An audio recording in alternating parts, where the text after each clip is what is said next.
I get eager staring at a dozen workbench options online, and the thought of spending a good chunk of money on something that ends up taking up half the garage for nothing is a real worry. You've probably had the experience of a cheap bench wobbling when you lean on it, or a drawer that sticks and makes you rethink every DIY project.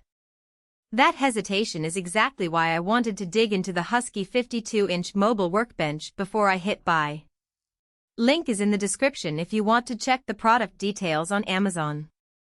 First off, the biggest question most people have is whether a mobile bench can actually stay put when you're hammering away or if the casters will roll away at the worst possible moment.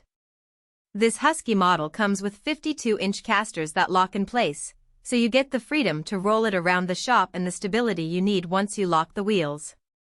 In my own garage, I've rolled it from the corner where I store power tools to the middle of the room for a larger project, and the locking mechanism held firm even when I leaned a 50-pound table saw onto the top.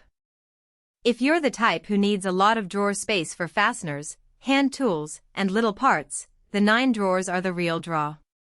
The top drawer uses ball-bearing slides rated for 50 pounds and offers full extension, meaning you can pull it all the way out and still see the back without crouching. I've loaded that drawer with a mix of drill bits, screwdriver bits, and a small cordless drill, and it slides out smoothly every time. No jerky starts that you sometimes get with cheaper slides. The larger drawers underneath are deep enough for socket sets or even a small pipe wrench, which saves you the habit of stacking things on top of each other. On the flip side, the bench's overall footprint is 52 inches wide, which is generous but also means you need a decent amount of floor space. If you're working out of a tiny basement or a cramped rental workshop, the bench could dominate the room and make maneuvering other equipment tricky. Also, while the top is solid wood with a protective coating that resists stains, it's still a wood surface.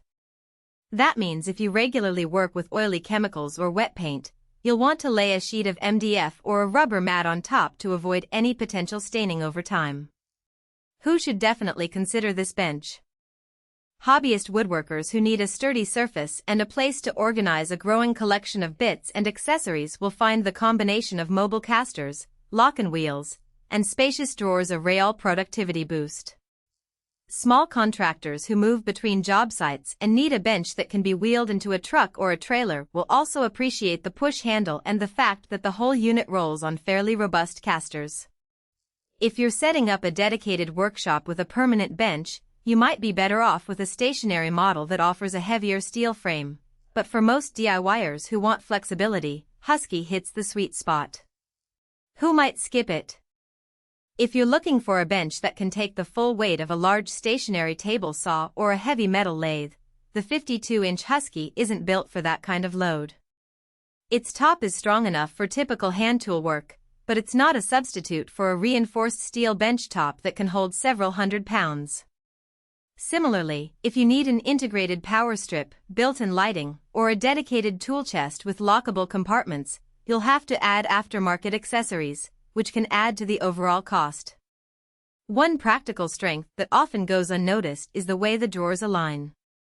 Because the ball-bearing slides are on the top drawer, the lower drawers use simple glide runners, but the overall drawer front is level and the gaps stay consistent even after repeated use.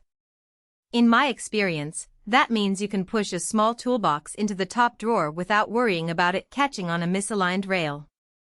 The large drawers also have a smooth glide, although they aren't ball-bearing, so they feel a little softer when you pull them out. Nothing that hinders functionality, just a subtle difference you'll notice if you're used to premium slides on every drawer. Another hidden trade-off is the bench's weight. At around 120 pounds, it's light enough to be moved by one person when the wheels are unlocked, but heavy enough that it won't tip over when you press down on the work surface. That balance is a blessing for people who need to shift the bench from a garage to a shed or even a rented storage unit. However, if you have a very tight stairwell or a narrow hallway, you'll need to be mindful of the width of the casters and the overall dimensions before you try to maneuver it through tight spaces. When it comes to value for money, the price point lands in the middle of the market for mobile workbenches. You're paying a bit more than the entry level.